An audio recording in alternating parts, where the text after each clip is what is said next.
Yo, check this out. This Killer Cam, King Joffrey Joe, aka Space Leaks Sprockets. We right here on True Magazine. I'll let you know.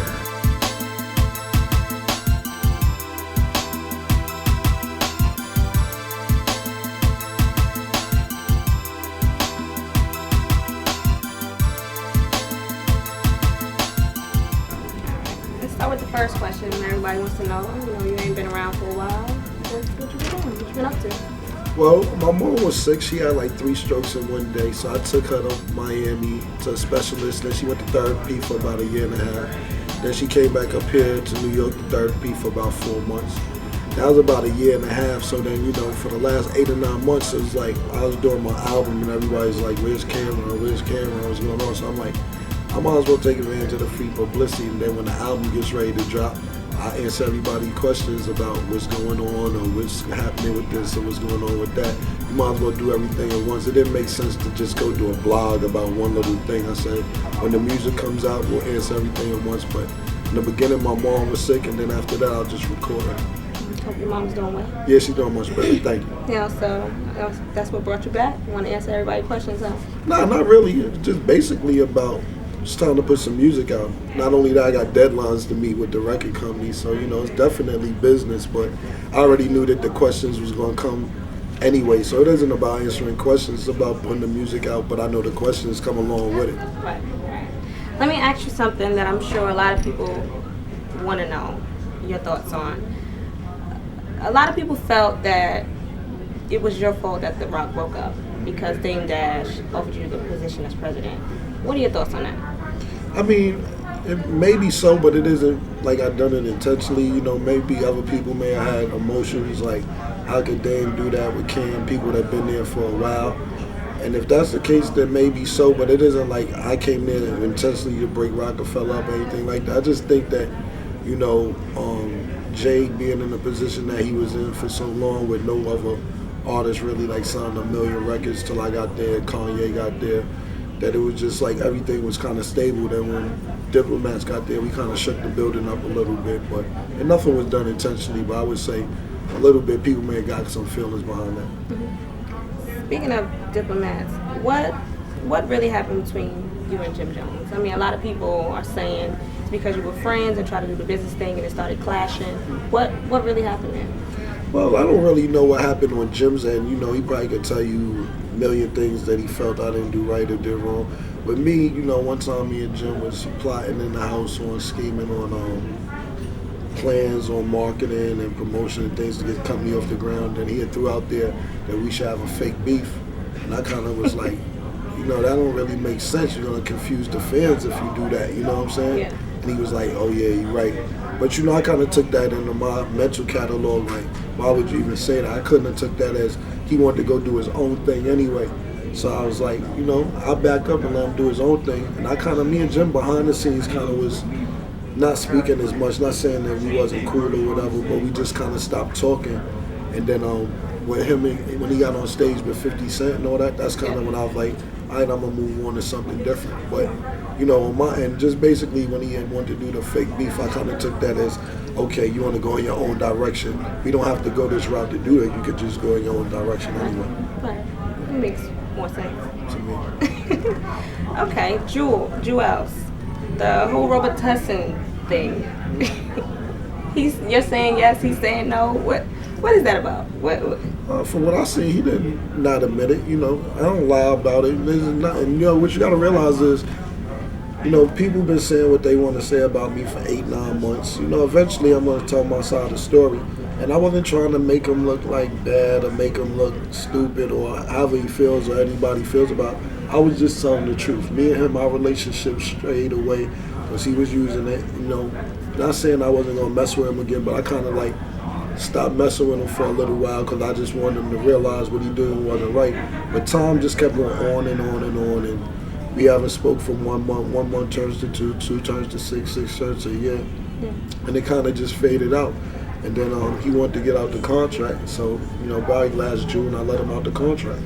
Okay, so you let him out the contract. Mm-hmm. Okay, a lot of people have a misconception that you took the contract from him. No, I sold my portion of our deal to Def Jam.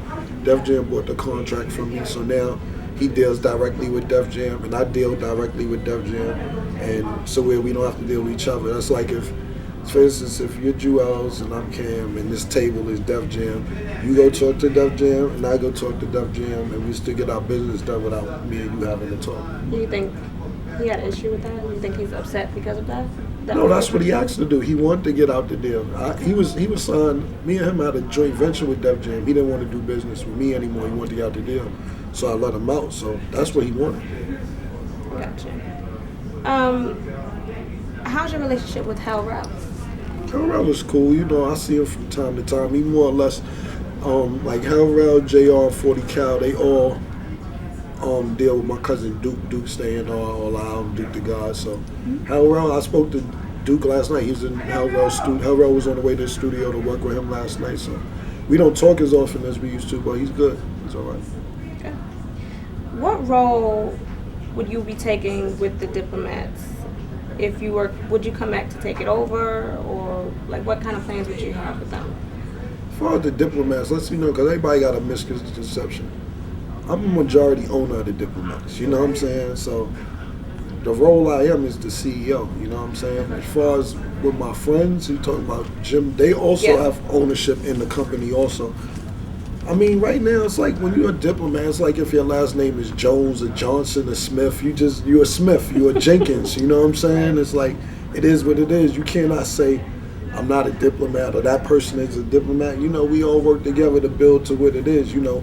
Because we got a strange relationship, that doesn't mean I can't say that Zeke isn't a diplomat or Joel isn't a diplomat or Cam isn't a diplomat. We all diplomats. It's just right now that we're all not on the same page, but you can't avoid being Dipset once you Dipset. Right. So at the end of the day, who knows what's gonna happen in the future? But right now, everybody's kind of set up to do their own thing. You know, Jim has an album coming out. Joel's has a deal with Def Jam. I don't know when he's scheduled to come out. I'm over here at Warner Brothers. Coming out, Zeke just did a deal with I think it's Big Cat, the name of the company. His football player has some distribution. I don't want to say the wrong name, but everybody's kind of moving. Everybody's doing what they're supposed to do. Okay. So, what do you think it would take to have the what people want to call a diplomat immunity? Basically, you know, have all these strained relationships made whole again. What do you think it would take to make that happen? For me, if the money's right, I'll do it. You know, it's all about having the right money, making sure everything's cool. Just to do it would be kind of phony. Right. You know, but you know, if the money's right, we could put anything into motion. But the money got to be right. Money got to be right. Definitely.